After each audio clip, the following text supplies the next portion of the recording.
আসসালামু আলাইকুম। মিম goat farm চ্যানেলের পক্ষ থেকে আপনাদের সবাইকে স্বাগতম জানাচ্ছি। আজকে আমি আপনাদের সামনে খুব গুরুত্বপূর্ণ একটি ভিডিও শেয়ার করছি। বাংলাদেশে আমরা সকলেই ছাগল লালন পালন করে থাকি। ছাগল অবশ্যই একটি লাভজনক প্রাণী। অনেক সময় দেখা যাচ্ছে যে ছাগল আমরা লালন পালন করি, কিন্তু ছাগলের ঠিকমতো গ্রোথ হচ্ছে না এবং প্রেগনেন্ট হচ্ছে না সময় মতো। এই প্রেগনেন্ট না হওয়ার কারণ বা গ্রোথ না হওয়ার কারণ হচ্ছে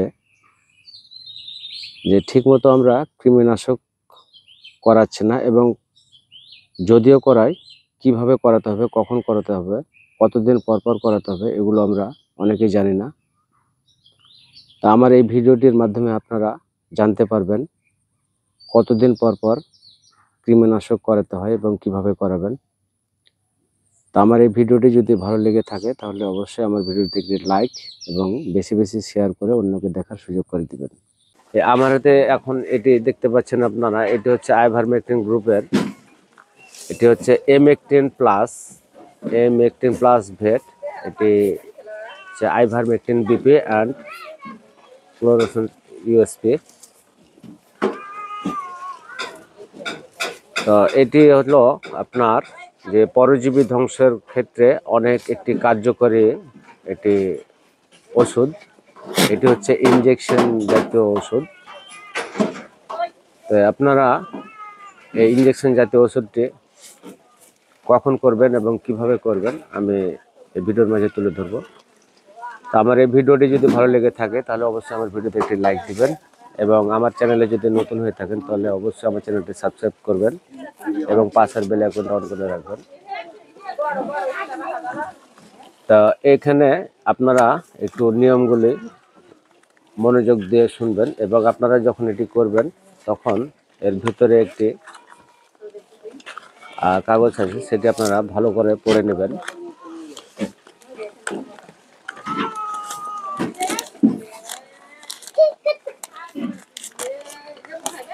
এটা হচ্ছে যে উপাদান এখানে আছে, যে প্রতি ml এ রয়েছে আইভারমেকটিন বিপি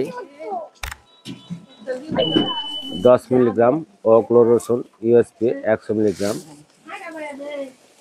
ফার্মাকোলজি: আইভারমেকটিন পরজীবী মাংসপেশী ও স্নায়ুর হাইপার পোলারাইজেশন ঘটায়, ফলে পরজীবী প্যারালাইজড হয়ে মারা যায়। ক্লোরোসিন পরজীবী গ্লাইকোলাইটিক পাথওয়ের এনজাইমকে বাধা প্রদানের মাধ্যমে পরজীবীকে মেরে ফেলে। এছাড়াও ইহা পরজীবী এটিপি এর মাত্রাকে বাধাগ্রস্ত করে।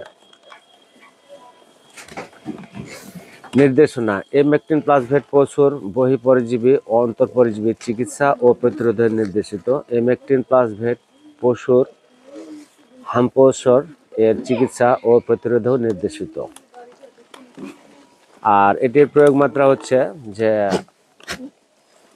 শুধু চামড়ার নিচে এটি প্রয়োগের জন্য, এটি কোনো মাংসে ভুলক্রমে দেওয়া যাবে না, বা এটি খাওয়ানোর জন্য না। এখানে লেখা আছে যে 1 মিলি দৈহিক 50 কেজি দৈহিক ওজনের জন্য আর কি। তবে এটি আপনারা একটু বেশি করে দিবেন, যেমন 40 বা 50 বা 45 বা 35 কেজি যদি ছাগলের ওয়েট হয়, সেখানে আপনারা 2.5 থেকে 3 ml করে দিতে হবে, তাহলে আপনার ভালো ফলাফল পাবেন আর কি। আবার এটি যখন করবেন তার ঠিক 15 দিন পর আবার অন্য একটি গ্রুপের ইঞ্জেকশন করতে হবে, ক্রিমির ডোজ দিতে হবে, এটি বুস্টার ডোজ হিসেবে, তাহলে সবচেয়ে ভালো ফলাফল পাবেন। তো এটি আপনারা যখন পুশ করবেন ছাগলকে বা গরুকে, তখন আপনারা খেয়াল করবেন যাতে ছাগলের মাংসে কোনো রকম না যায়, শুধু চামড়ার নিচে। আর সকালে খালি পেটে যদি এটি প্রয়োগ করেন তাহলে সবচেয়ে ভালো। তবে পরন্তু একেবারে বিকেলে করা যাবে, ঠান্ডা ঠান্ডা আবহাওয়ায় কোনো সমস্যা হবে না, তবে খালি পেটে প্রয়োগ করলে এটি বেশি ভালো ফলাফল পাবেন। তো যাই হোক, আপনারা নিয়মিত ছাগলকে কৃমিনাশক করাবেন, তাহলে ইনশাআল্লাহ আপনাদের ছাগল সুস্থ এবং ভালো থাকবে এবং ভালো ফলাফল পাবেন। তো আপনারা এরকম একটি সিরিঞ্জ নিয়ে নেবেন।